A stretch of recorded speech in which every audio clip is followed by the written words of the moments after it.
Drivers now lining things up, though, as you'll see, they're worked their way here into the carousel. Once again, Rowe on the inside, D'Orlando on the outside. Last year, these two drivers faced off for the USF 2000 title. They are lining back up to potentially do it again here in Pro. Out of the final corner, time to go racing. 30 laps for Pro 2000. Green, green, green. And a fantastic jump for the pole sitter, Miles Rowe, as he's going to lead cleanly through turn number 1. The fight behind them, we'll see how they stack up. Drivers trying to come through cleanly. We expect more from the drivers here in the Pro 2000 category. They've been in this series for a number of years. They know what we expect, and we expect to see racecraft from them as well. Rowe has the spot.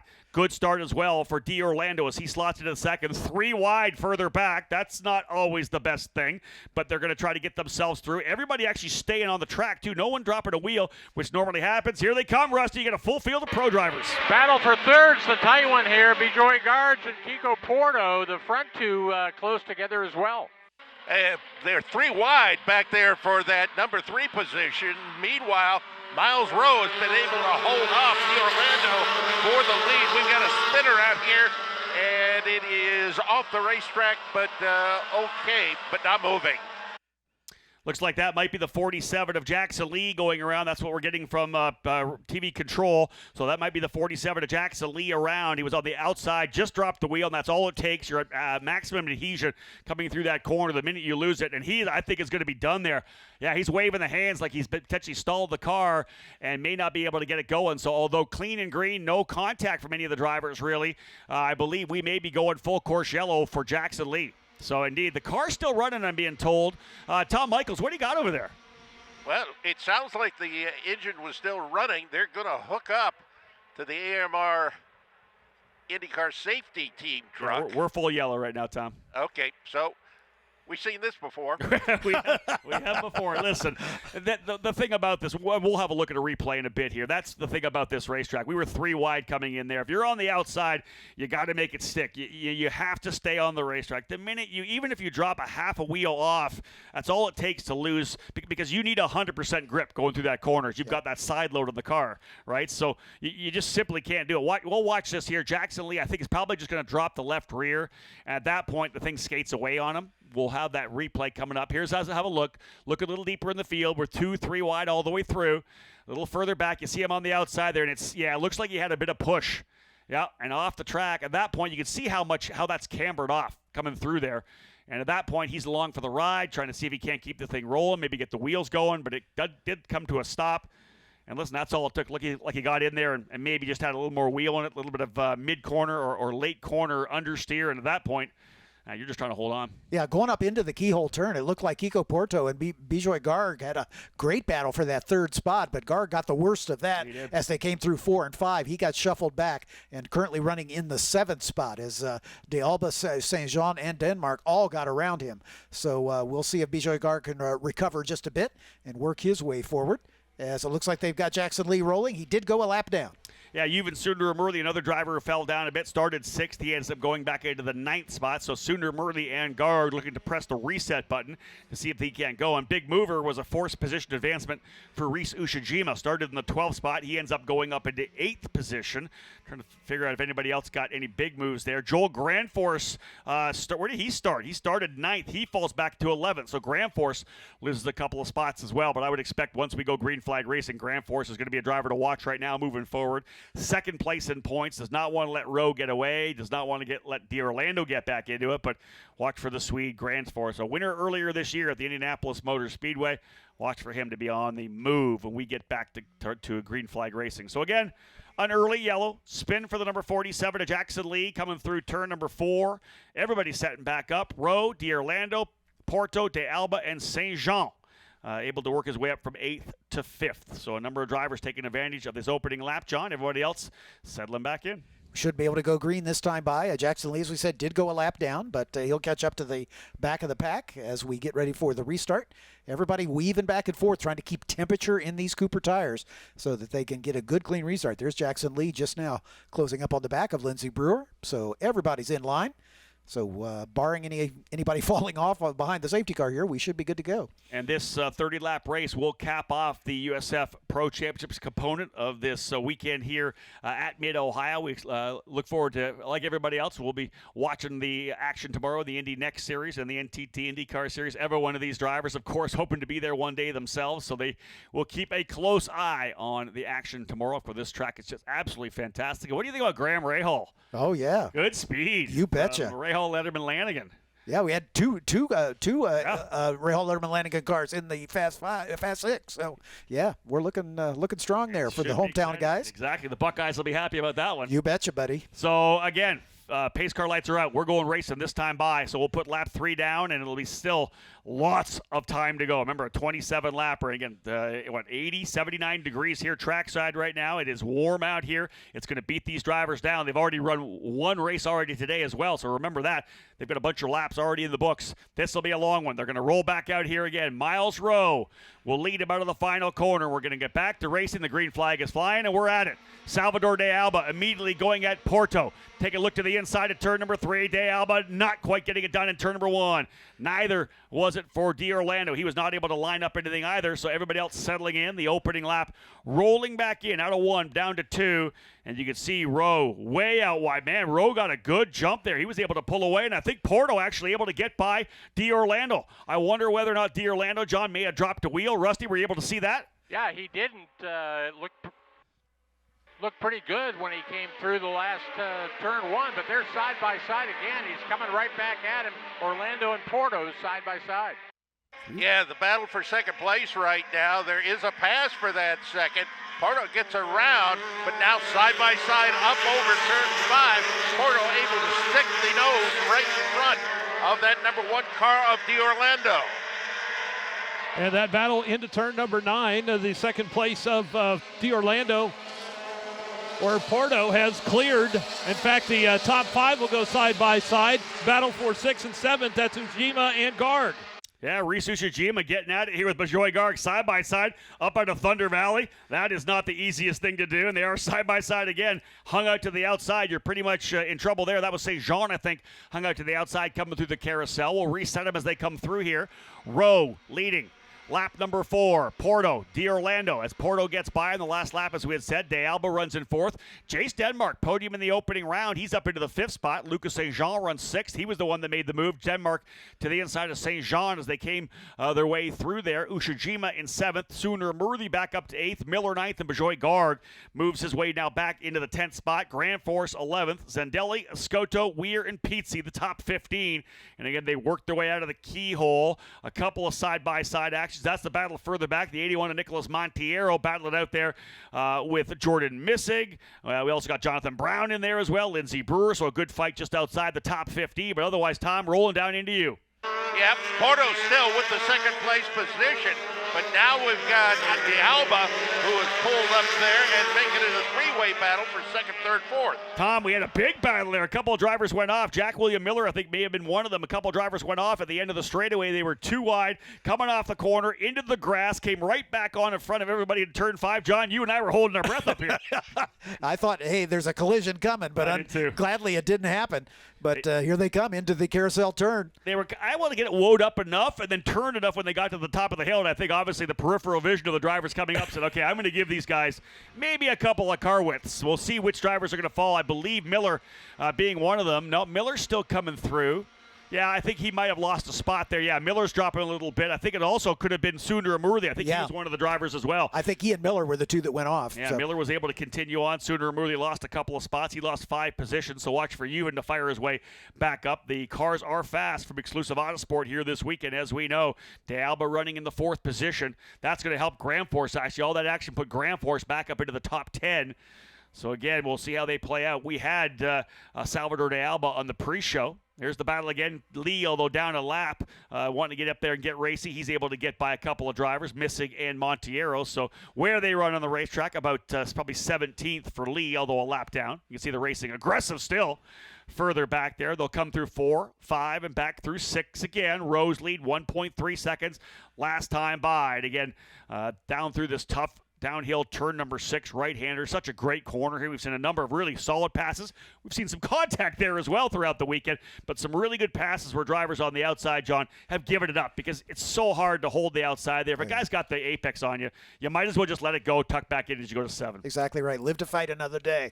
As Kiko Porto's starting to draw away just a little bit from D'Orlando, and D'Orlando's got his hands full with D'Alba right behind him. There for a while, it looked like we're going to have a replay of the USF 2000 race with Rowe getting away and then a three-way battle for second spot. Yeah, no, because Porto was 0.4 of a second faster. He's only 0.9 back right now, and last time by Kiko Porto in the D-Force number 12 was 0.4 faster than Rowe, a 21 flat to a 20.6, and D'Orlando is quicker than Rowe as well. Maybe a minor miscue there for Rowe. We'll see if he's able to dial it back in, but I'll tell you, Rusty, it looks like things are tightening up a little bit coming down into turn number 4. Front two very close together. I had one go off there. Turn 1 has rejoined. It was one of the cars towards the back of the field. We'll get a number on it, but it's all green back here again. Well, Porto has not been able to reel in the leader, Miles Rowe. D'Orlando has lost a little bit of touch there as well, and he has D'Alba right in his wheel tracks. And that battle for 3rd, 4th, and 5th with D'Orlando, D'Alba, and Denmark. They are about nose to tail, about a half a car length in between each of them, single file all the way back through the field. Again, as I had said, now we're a couple laps after that restart. Drivers can kind of settle back in. Mid-Ohio will tend to do that. You don't get the big, huge draft that you're able to pull in there, and a couple of opportunities to get that toe. We'll look back at the lap times again. I said that Rowe was about 0.4 off of Porto this last time through to put lap 7 in, make it just 0.1 of a second. Yep. So it's down to 0.8 now as Porto closing up on Rowe.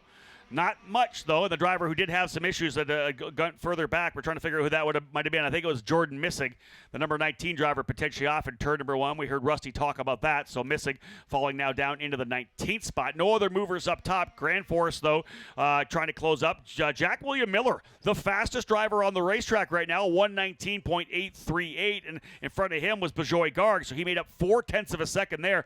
We may see guys a battle for 8th position trying to pick up Garg and Miller. Well, right now, we're not having any kind of a breakaway here for Miles Rowe. Hanging right with it, Kiko Porto, probably 3 car lengths behind, and then another car length and a half behind to 3rd place, Michael D'Orlando. And the field comes through turn number 9 and looking for that battle for 8th and 9th. Nothing doing there. It's all about a car length between most of the cars in the top 10. Indeed, and again, just 7 laps into a 30-lap event. Long way to go, and these drivers just starting to kind of get settled in. There is no rest for the wicked right now. They got to continue to push hard. It was 0.8 of a second between Rowe and Porto last time by, as they'll put lap 8 in the books. Let's now call it a half a second. Again, 0.3 quicker for Porto. He is most definitely closing, but again, when he gets close enough, how does he deal potentially with the aero wash through the keyhole and the carousel, and of course turn number 1 as well. D'Orlando continues to push. He is now the fastest driver on the racetrack, 119.5. D'Orlando and D'Alba and Grand Force as well. Grand Force closing up here. He and Miller, they're all rolling up on Lucas St. Jean as well. So you can see those drivers, the 3 drivers right there. And Rusty, they're coming by you. That is 8th, 9th, and 10th, the fastest drivers on the racetrack. Yeah, we're watching that, but we're also seeing that battle for the lead was less than a car length coming off the keyhole turn. So you're right that Orlando and Porto are both closing up on the Rowe. And a number of cars able to get around Jack William Miller, and he is still losing positions as he goes down into turn number 6. And watching that battle for the lead, it's now about a car length, maybe 1.5 between Rowe and Porto. And looking a little further back, the number 40 of Jack William Miller, he is holding up a line of traffic as they head through Thunder Valley. Yeah, Steve, we're going to have to try to pick him up when he comes through here. Not sure what's going on with Jack William Miller right now. He was 9th and one of the fastest drivers on the racetrack, but an issue for him, falling like a rock, as you had said. Not sure if he's going to come to pit lane or stay on the track. Watching him back through here, the car looks fine, but he has dropped a number of positions, fighting it out with a couple of the drivers from TJ Speed. Zendelli able to get by. Jay Howard Zascoto, Exclusive Autosports, Sundar Murthy able to get through as well. So Jack William Miller, who was having a solid run and was kind of working his way forward, John, into the top 10, now finds himself back in 13th. A lap ago, he was a 19.7. On that lap, he was a 23.8. So something definitely went wrong with Jack William Miller, whether it was just a mistake or missed a shift? I don't know. But he fell back 5 positions. Great battle for third and fourth. Well, right now it is for second and third. Here comes Orlando going to the outside in turn number 6. Has to tuck in behind Porto. Meanwhile, the Alba is right there on his rear wing. And it is nose to tail as they enter turn number 9. There goes Kiko Porto. He has got, a couple feet between him and the next place car. This really, Steve, has kind of changed everything in terms of the way this race is playing out. It looked to me like Porto was actually closing on Rowe, but now with the aggressive moves we've seen out of Michael D'Orlando trying to find a way by, this has given Rowe some breathing room. It was 0.4 of a second last time by, significantly more as they crossed the stripe this time, over a second. So Porto having to go on the defensive has allowed Rowe to put down one of his best laps, a 119.8. These cars starting to get a little bit lighter. We're now down into the 119s, 119.83. Porto, though, having some trouble as he is getting chased down by D'Orlando, who you know will be putting his head down to see if he can't make the move by. D'Orlando can't let Rowe get too far in front. Even if he finishes second, it's only 5 points, right? 6 points with the most laps led. Who's got the fast lap right now? Joel Grandforce, the exclusive Autosport driver, in the 9th spot. Last time by 2/10 quicker than Bijoy Garg. He was faster than everybody in front of him. Joel Grandforce on the move, and I'll tell you, we got 20 laps to go. That's the big thing right now. There is so much racing still to get done. Yeah, we're not even halfway, so we got plenty of time. Yeah, that's it. And some good racing as we've seen so far, guys. Steve, they're coming back to you right now. How's that battle look for second? And that battle has about two to three car lengths in between each of the top running cars. And back from about 4th to 5th, it opens up a little bit. It's about 4 car lengths. Yeah, indeed. They've kind of gapped themselves a little bit here, half a second or more between them all, which means probably about 2 to 3 car lengths as they come through the carousel again, that downhill right-hander. Wait on the throttle to get back through it, to get through that last little right-left chicane to get onto the front straightaway again. No real battles on the racetrack right now. Everybody kind of lining up and looking good. Rowe, Porto, D'Orlando, De Alba, and Denmark, the top 5. Ushijima runs in 6th, Sejean 7th, Garg 8th, Grandforce 9th, Zendelli the top 10. Escoto runs 11th, Sundar Murthy in 12th, Miller 13th, Pizzi 14th, Christian Weir 15th, Jonathan Brown in 16th, and that's Nicholas Monteiro, Lindsey Brewer, and Jordan Missick coming across the line. Jackson Lee, as we know, somewhere in the middle of the fight there, although he is a lap down. The top 4 about equally spaced, right, Rusty? Yeah, by me, that last lap, Porto's 6/10 of a second faster than Miles Rowe, and it shows on the track. It's a car length. Yeah, he's pulling in. Porto is pulling in. Miles Rowe over into 7th. And here they come in. Closing down is Porto on Rowe. It's a car length and a half, but once he gets to about that, he seems to lose the air on the nose and cannot get any closer. Interesting, actually getting some insight, some intel from our PR department that Jack William Miller, I think, may have been given a 4-spot penalty. So he actually had to give up those positions as opposed to have some trouble. So the reason why he fell down to that 123 was a 4-position penalty, on-track, in-race penalty. I'll try to find out exactly what that was for. Got it. But that's the reason for Jack William Miller, who had such good speed, falling from 9th back to 13th. Yeah, and he's right back on the pace. So clearly there's not a problem with the car. So that's good news, but some sort of infraction. As look at this battle at the lead. I mean, there is nothing in it. As just as it looked like Miles Rowe was going to be able to get a little breathing room, he had over a second lead last time by, 0.4 of a second. John, being told potentially that was for contact or at least some kind of an incident with Juven Sundar Murthy. I think that's what we saw coming down the racetrack. turn 4. Yeah. So Juven had to go off the racetrack, and again, there you have it. That potentially the 4-position penalty there. Yeah, they put him behind Juven basically. There it is. Yep, Indeed. Yep. So yeah, the driver affected by the incident, you go behind him, and again, well done for Miller to get done on 1 lap too, because sometimes you'll try to give 4. Yep. You end up 5 or 6 because somebody else attacks you. So he was able to handle that well for Jack William Miller. And the leaders through turn number 9 and 10. The top 4 starting to open it up a little bit as they have cleared the 5th place running car of Denmark. Indeed, everybody kind of settling in here right now. This is, for me, normally when I'm calling races like this is when I really start to look at the lap times, right? You're trying to find out where the pace is, which driver started to pick things up. We still potentially have a fight again. Remember, Porto had fallen back a bit. It was over a second. Now back to just 0.3 of a second. So Porto, not having to focus on Michael D'Orlando, has moved his way up on Rowe. And to be honest, if you're Michael D'Orlando, I don't know if this is anything of his strategy, but I'd be letting Porto go. I wouldn't be pushing Porto at this point. There's so much time in the race. You want Kiko Porto to get by Rowe. Then you want to get by Rowe. Then you want De Alba to get by Rowe. Right. You need to do everything you can to put Rowe back as far as possible. So you fighting with Porto and allowing Rowe to pull away is not going to help you in terms of your championship aspirations. Yeah, that's a great strategic move on his part as the top 3 now nose to tail, Tom. I tell you, the second or third place cars are able to pull up on Rowe under braking coming down into turn number 4. It's going to stay about equidistance, first, second, third, and then the distance back to D'Alba. That's not that much difference between he and D'Orlando.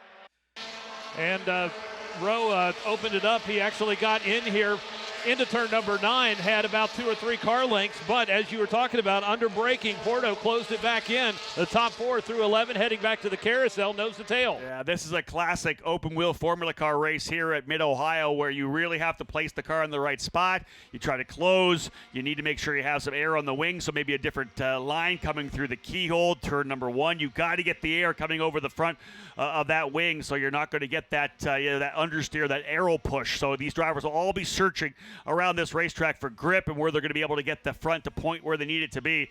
Right now you can see Porto a little bit more narrow on the entry. All the while, Rowe gets to do whatever he wants. That's the beauty of being the leader here. Right. But the toe is enough that you can potentially make something happen. There's a fight further back as well, actually. That, I believe, is Ushijima and St. Jean battling it out. Ushijima in the J. Howard number 6 and St. Jean in the turn 3, number 3. Those drivers battling it out for the 6th spot. But the top 4 drivers, last time by, separated by just over 1.1 seconds. Rowe, Porto, D'Orlando, and look who's arrived on the scene.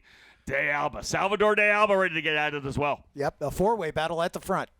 And that 4-way battle right here at the front, about a car length between each of those. Looking at that battle between Usajima and St. John, they are falling back a little bit, a couple car lengths between them, and then about 5 up to the 5th place running machine.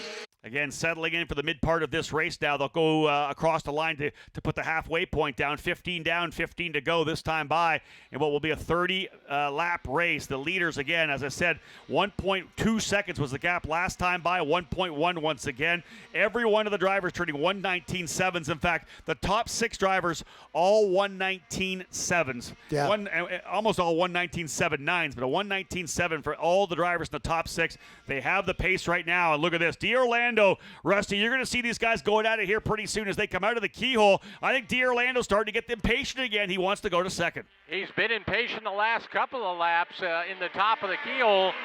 Little behind, but I'm looking at that second place battle down into the grass. We're watching Orlando try to get around Porto. Well, he locks up the brakes trying to come through turn 4, loses some ground. Now here comes the 91 of D'Alba. D'Alba has the number 1 car of D'Orlando. Just cut him off right across turn number 6. Yeah, that was kind of sketchy there. You could see that D'Orlando was coming down the hill, and D'Alba was on the outside of him, John, and then D'Orlando came right back across again to set back up, and I think D'Alba saw it happen and checked up a little bit because that could have easily been what we saw happen to Ethan Ho in the USF 2000 race where he was forced off the racetrack. That was a veteran move by D'Alba to see that car coming across his bow and checking back up. Yeah, that cost them a little time because D'Orlando D'Alba now back a little bit, falling into the clutches of Chase Denmark. Indeed it did. Rowe and Porto now with about 0.6 of a second on Michael D'Orlando. Both those drivers, because of that, turning lap times of 120.1, while the leaders, Rowe and Porto, down to 119.8. So a little bit of action there. They're going to close back up. I think they know that they have the speed, but that one really could have been ugly. And shout out to D'Alba there for being able to see that happen. I think the next fight we're going to see, guys, and Rusty, you look outside the top four, it's Ushijima. He's on the move trying to chase down Denmark. Pretty close right now as they come by in front of me. We're watching that now. About 3 car lengths, though. Can't really get much closer than that yet. Denmark still with the position, and 2 car lengths.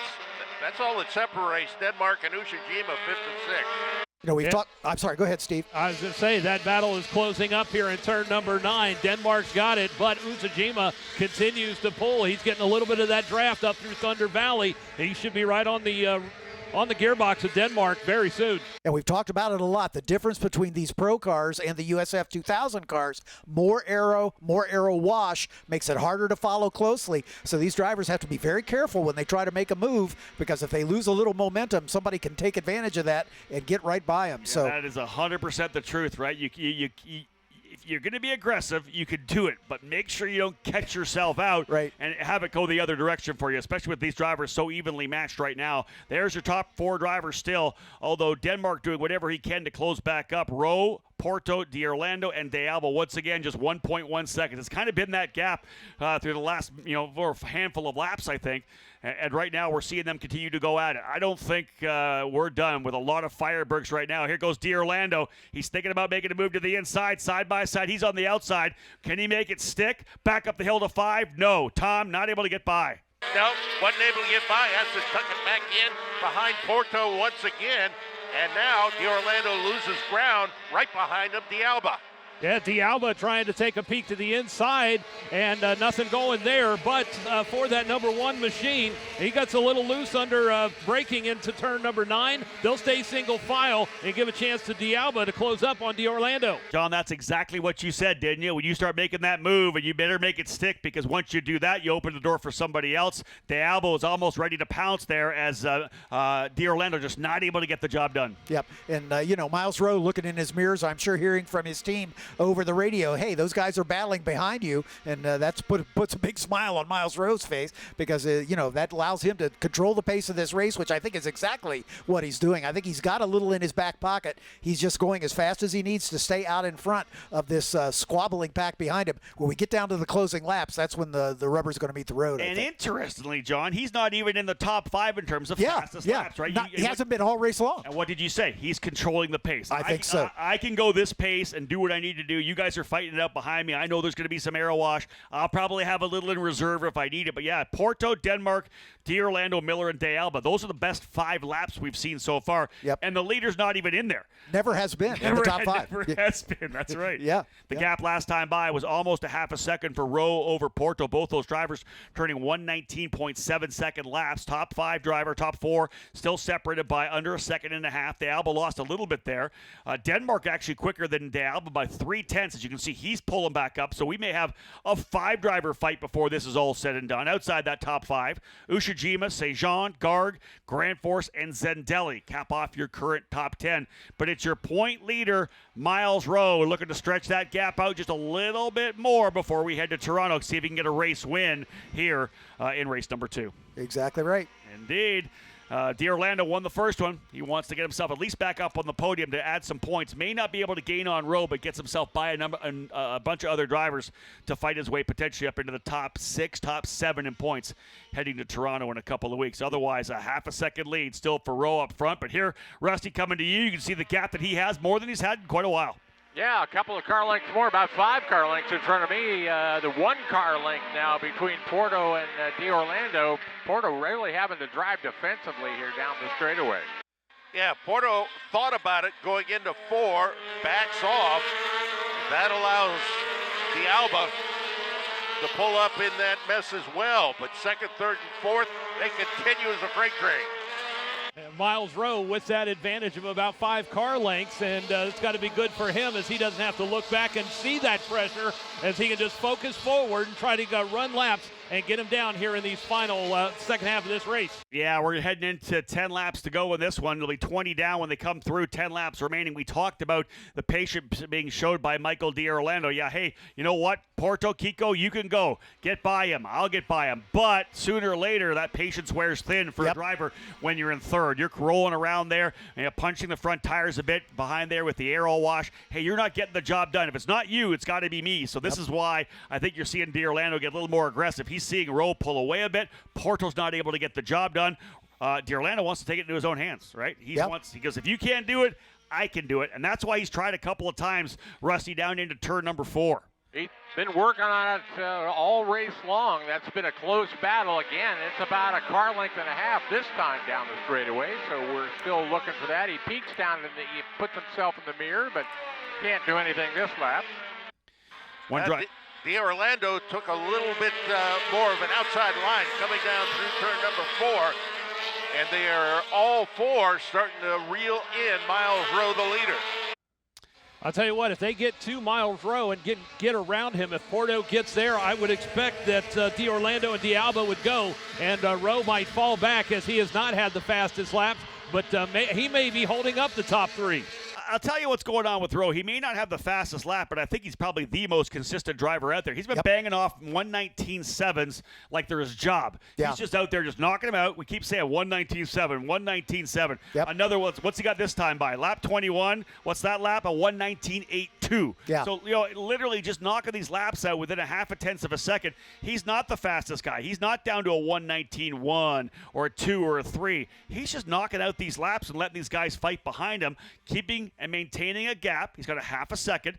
At a half a second, you're still dealing with that aero wash, and Kiko Porto punishing those front tires. Every time he's got to put more wheel into it. Every time, and the more he punishes the tires, the easier it'll be for Miles Rowe because he's got that car balanced right now. That's the key, I think, right now for Rowe. I agree. Yeah. Rusty, what do you got? Cars still close together. Looks like Miles Rowe losing some ground now. Kiko Porter a car length behind this lap. Yep, no change as they come up over 5 and into 6. Now under acceleration, a little bit bigger gap. Miles Rowe to Kiko Porto. And it is about a car length between each of the leaders. In fact, right now, D'Orlando closes up a little closer on Porto. He's trying to find a way, trying to find any space that he can to take that second spot. Yeah, Kiko was 2/10 quicker last time by. Another consistent run for Rowe, like I said, at 119.8, but Porto was a couple of tenths quicker, and Kiko Porto's got to have it in his mind as well. I need to finish in front here right now. I just watched D'Orlando get a win yesterday. Those are lots of points. I want my share of that. Coming second to the guy who's the point leader, letting him stretch away, is not going to get the job done. Porto now down to a 119.3, and finally, I think Rowe feeling a bit of the heat there, laid down a 119.4. That's likely his fastest lap as he gets down to a 4.20. So Rowe stretching it and holding on to a half a second advantage. But here comes Kiko Porto as he's trying to dial it in. He's got some room back to D'Orlando as well. Doesn't have to worry about the defense this time. When he's able to do that, John, when he's able to run the full line, he closes up. Every time he's got to run that inside line down to 4, they lose a bit. They get gapped a little bit here. Now he's back to within a couple of car lengths as they work their way back up to turn number 5. Kiko Porto, no stranger to the top of the box, no stranger to running out front, the USF 2000 champion, winner here last year as well, I believe. I think so, on the pole. So he likes this racetrack as well, as does D-Force Racing. So again, that driver, the Brazilian, ready to maybe pounce here. Does he have the pace to get by? 22 laps in. It'll be 23 when they get back around. This has been a long race and an entertaining one so far. These drivers putting on a show. Not a lot of overtaking up front, but the strategy is still there. These guys are on each other's gearboxes every time through the carousel, back onto the front straightaway. Let's see what we have this time. Again, Rowe led by a half a second last time, this time down to 4/10. Another tenth of a second for Porto. Sooner or later, though, John, he's going to have to make this move. Yep, exactly right. And, Rowe might be just keeping his powder dry. Like we said, I think he may be controlling the pace, going just as fast as he needs to stay out in front. The time will tell when we get down to a couple laps to go if he's got what it takes to stay out in front. You know what makes me feel like you could be right? There may be more in the tank when I look to see his teammate Denmark with a 119.2, second fastest lap of the race, Chase Denmark. So you got to think that Miles Rowe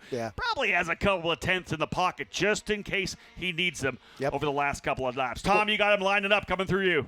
Yep, about equidistance between those first 4, gap back, and then you've got Denmark. He is still holding about a car and a half advantage over Usajima. That in the fight for 5th. Top 4 enter into turn number 9. Looking back at that battle for 5th place, it is Ushijima trying to close up on Denmark. Denmark gets a little wide off of turn number 9. They'll stay single file up through turn 10 and heading back to 11. Yeah, Reese Ushijima, one of the faster drivers on the racetrack. He was quicker than the leader on that last lap. We got a spinner in the back of the field. Driver potentially going around deeper in the field. We'll pick that up a little later. Row up front. Indeed, a driver has spun around coming out of turn number 9. What do you think, Steve? What number you got there? I can't get a number on it. Copy that. just coming back up through turn number 10, but it's been probably about the 17th position. We'll figure it out when they come back up the hill here. Yeah, I think it might have been the 55 of Pizzi, I think, going around there. We'll see what happens if he comes back here. Pizzi has not had a good run indeed. Yeah, Montero's coming through, and it was Francesco Pizzi. Did you get a chance to see actually what happened over there, Steve? It looked like he may have been just a victim of what we've seen so far. Cards getting there to the top of the hill, getting on the throttle a little early, looped it right in the middle of the track, and kept it on going. Leaders back to Tom. Yep, no change there at the front. There's a good gap back to the battle now for 5th place. Chase Denmark not able to pull up, but now he puts a little bit of distance between him and Ushijima. Top 4 through turn number 9. They've closed up a little bit on Porto as he has fallen back about a car length and a half. It is bringing that battle for 5th right back in, getting a little bit closer with 6th and 7th. So I can tell you this, I'm getting anxious. I'm ready to see some action here right now. I guarantee you Kiko Porto, Michael D'Orlando, and Salvador de Alba are saying the same thing. Let's go. I don't want to run in the train anymore. Let's make this thing happen.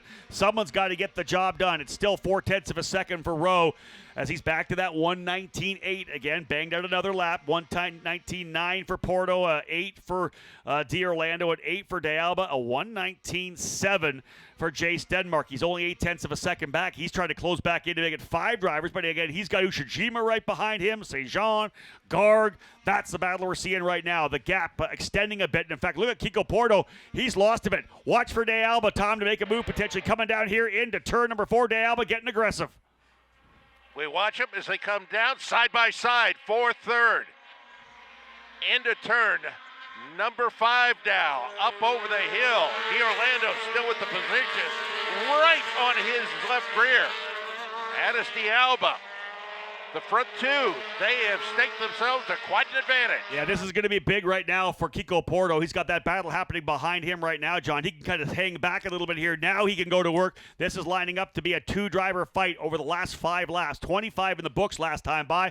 We'll have 4 more to go when they get back to the stripe. Rowe has been absolutely flawless. He's got the bonus point for qualifying on the pole. Already the bonus point for the most laps led. If he wins, it'll be 32 points. He does not have the fastest lap. That goes to Porto, but Kiko needs to put his head down. 4 laps remaining. He again was 1/10 of a second faster. 4/10 separate 1st and 2nd, and now 7/10 back to D'Orlando. That could be the fight now for the final spot on the podium. Neither of those drivers really in the position to try to go for the race win. Here they come up in the keyhole turn, and it is a 2-car battle at the front. D'Orlando resurgent, though, after that challenge from Jace Denmark. He has pulled away, and now he's got his head down trying to chase down Porto, Rusty. Porto was right up behind Miles Rowe going into the keyhole, but you can see the car wash out on him. He just can't hold that line that close through the middle of the turn. Yeah, he's losing his front tires because he's been in that aero wash all race long, Tom. For 26 Meanwhile, we've laps. got a battle there for the 5th place position. Holding on to it there, that is Chase Denmark. Ushijima right behind him as they were side by side coming through the floor. I really thought D'Orlando was going to be out of this thing, but he has fought his way back. Resurgent was the word that John used, and I like that because it looked to me like de Alba was ready to pounce and make that move. He tried it in a couple of different spots, but D'Orlando, just no quit of the young driver out of New York as he keeps digging. The USF 2000 champion from last year with that USF Pro Championship scholarship livery, the same car colors and paint scheme that we see on the car of Matt Clark in USF 2000 and Louis Foster in Indy Next. This is time to go. 3 laps remaining. Everybody dig it in. Who was the fastest on that lap? How about D'Orlando? He was quicker by 2/10 from the leader. It is now 0.8 of a second. 1, 2, 3. This is when the drivers have to dig in. Maybe you send it. Maybe you make a move here. Right now, the point leaders got the front, and these 2 guys behind them are essentially 2nd and probably 5th in points right now, 6th in points. These guys know what they need to do here now. Working on it, coming down the straight one more time. That battle for 2nd tightens up again. The number 1 of Orlando tries to get right behind the car, peeks out to the inside, but decides not to pull the trigger. Can't get anything done there, but he stays right on the rear wing of Porto. Meanwhile, we go back to the battle there. The number 6 and the number 3, Ushijima, now has St. John in his wheel tracks. And that battle coming down into turn number 9, and Ushijima's got it. But I'll tell you what, there's 4 drivers right behind them, all lined up. St. John, Garg, Grand Force, and Zendelli. Yeah, there's just some great racing all the way through the field. We've been kind of focusing on this front-running quartet, but man, the scraps all the way through the field have been fantastic. Again, the top three drivers are lining up, as we said. Salvador de Alba still there close enough that he could be able to capitalize should something happen. They'll have lap number 28 now down, 2 laps remaining. Does Kiko Porto have anything for Rowe? Has he burned the tires off? Really working that aero wash. Has he been able to save anything to potentially make a run? We've watched him get closer and closer. D'Orlando feeling the same way. Out of the keyhole again. This is where you have to be able to get on the throttle early. You got to be able to get that run. And again, Rowe, Rusty, seems to be the best guy out of the keyhole right now. He is. He's got full aero on the front. You can see the cars behind wash out as they try to get on the throttle. But there's a good side-by-side battle for second again, Tom. Oh, it continues to be side by side, but D'Orlando has to go in behind. Now, here comes the 91 of D'Alba. D'Alba thought about it as he went down into turn 6, but he's less than a car length behind the third place D'Orlando. And the leader away by some 5 car lengths, but that battle for third is nose to tail right up underneath the rear gearbox as D'Alba right up behind D'Orlando. White flag will fly this time by for the point leader, Miles Rowe. What a recovery for him after finished outside the top 10 in race number 1.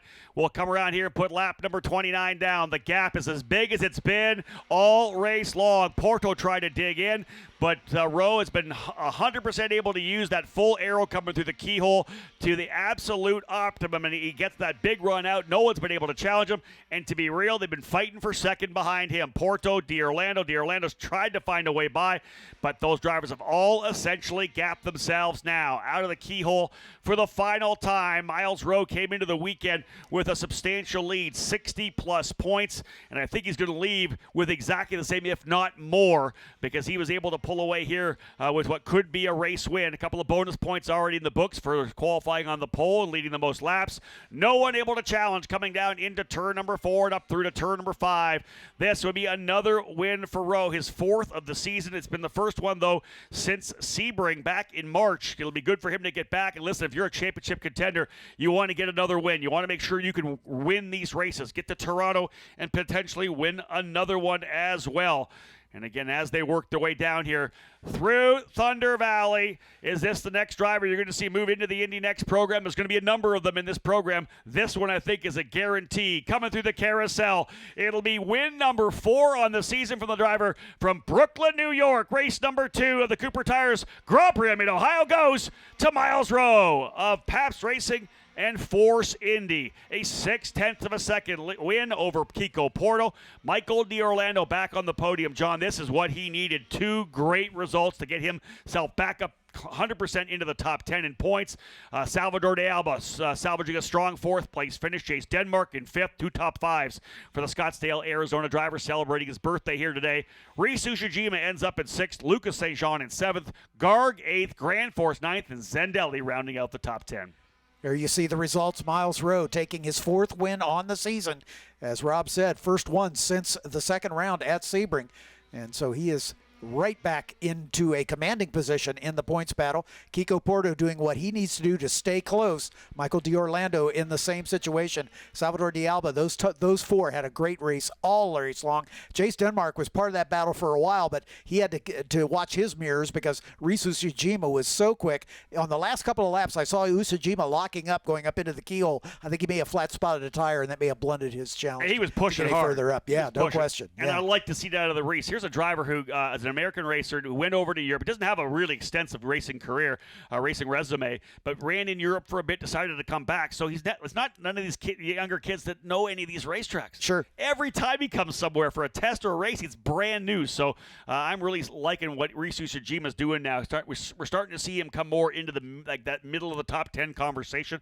He's been on the podium already this year as well. So I think we'll see more of that Jay Howard driver development pileup. But the bottom line is, you look at the unofficial results right there, John.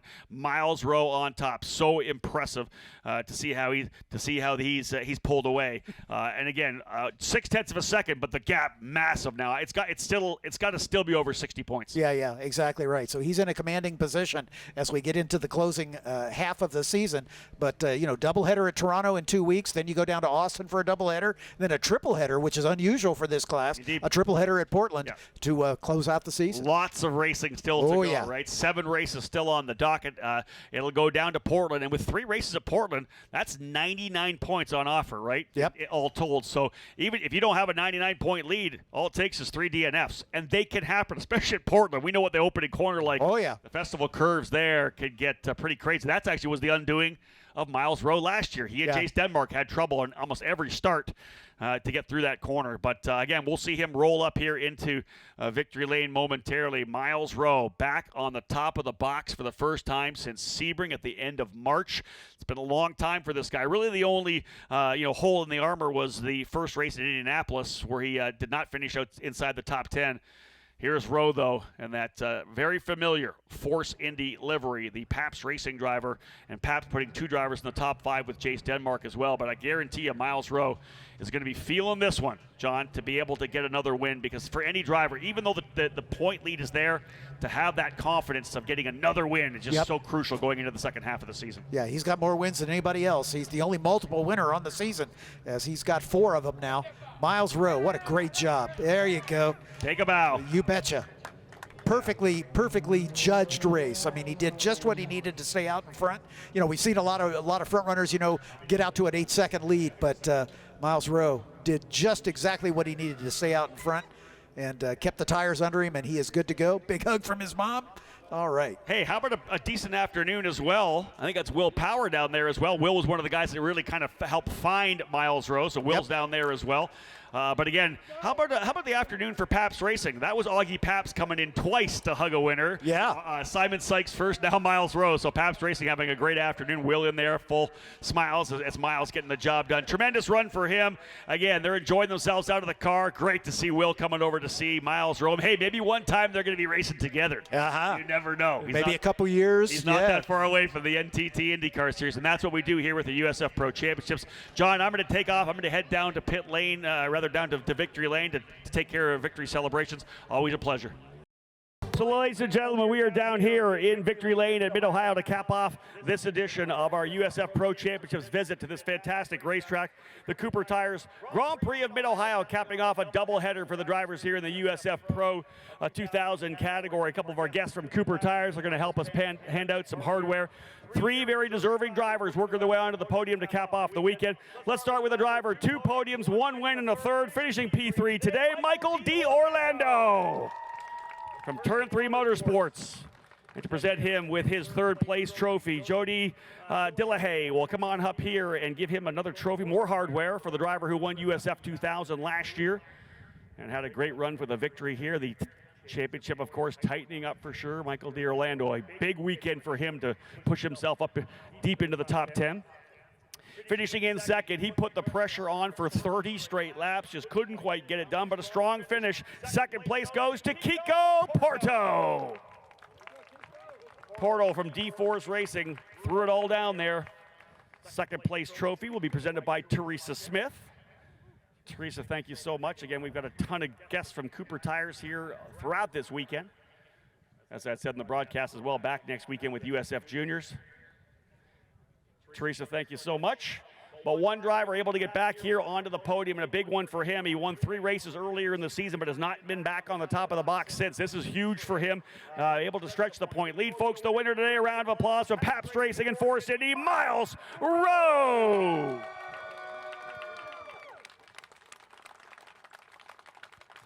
Miles, I can see you coming up, how important that was, right? As a race driver, you have this great point lead. You're able to kind of hold on to that lead, but as a driver, you want to win races. And to get back on top of the box with really a flawless performance has to be big for you. Yeah, it's huge. We didn't have a great start to the morning in race 1, so it was important for us to come back and, fix up the points for the title fight down in Portland. So this was a huge, boost for the team. We can go into Toronto with huge momentum. And yeah, it's just great, you know, because all my family and friends are watching, and I love that they can cheer me on and, you know, see me do well like this. Hey, the pressure all race long from Kiko Porto. He just never let you rest at all. Yeah, he made it tough for me, man. This is one of my most tough races I've had in the USF Pro Championships. But you know, this is what we want, you know, because we're trying to step up to IndyCar, and this is the training ground to get there. So I learned all the skills I need in order to do what I need to do in IndyCar. Who do you want to thank? I want to thank, you know, all of my family, all of my friends, Force Indy, Penske Entertainment, Sparco, Bell, Simcraft, the whole crew. Like, they've really, like, Paps Racing, of course. They've really just set up a great package for me to do what I'm doing right now, and I couldn't be more blessed. Just super grateful to be here. Hop up on the podium, man. We got to give you some hardware. There he is, folks, Miles Rowe.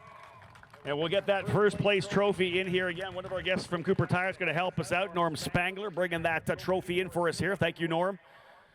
And that was a really good point there from Miles Rowe, talking about the fact that you have to undergo the pressure. This is what we're doing with this USF Pro Championships program. You have to put these drivers under the pressure if we're going to see a diamond come out on the other side. And this is what we're doing. We're training the drivers who will go head-to-head with the current stars of the NTT IndyCar Series. Remember, USF Pro 2000 just 2 steps away from this program. Pato O'Ward, a former driver in this category as well. Kyle Kirkwood, Renus VK, David Malukas. You look at all the future stars, they've come through this program. And the drivers you see in front of you here right now will be the next in line to get that done here as well. And Miles Rowe, as he said, getting back on top of the box. He won 3 of the first 4 races, 4 straight podiums to start the year. He's had a bunch of podiums as well, but just hasn't been able to get back to the checkered flag first. That happened today, and with that, all that pressure being put on by the Brazilian Kiko Porto. And again, you look at the drivers that flank Miles here right now, both those drivers former USF 2000 champions as well. So this really is a star-studded all-star podium here this weekend. All these drivers winners in USF 2000 and winners in the USF Pro 2000 category as well. So you can't ask for much more than the cream rising to the top here in the final race of the doubleheader at Mid-Ohio.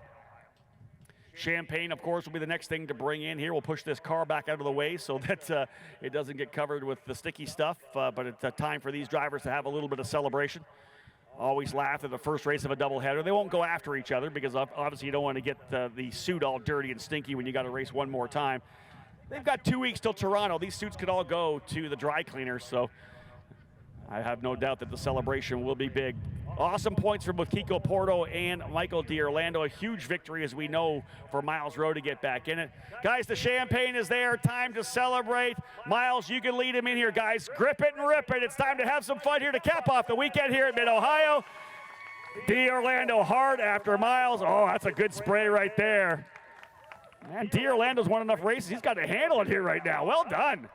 One more time, folks. How about this? A round of applause, please, for the drivers who made the podium here at USF Pro. What a great run for Miles Rowe with the win. Kiko Porto second, and Michael D'Orlando rounding out the top 3. This championship will go down all the way to Portland on Labor Day weekend. We hope you join us all the way there. If you haven't downloaded the app, get that done. The USF Pro Championships app, it's free, and you can follow all the action wherever you are. It's been fantastic to be here at Mid-Ohio. That caps off our action. Big thank you again to John Fippert and his crew around the racetrack for helping with the race call. And on behalf of Anderson Promotions, Cooper Tires, and Discount Tires, my name's Rob Howden. Bye for now.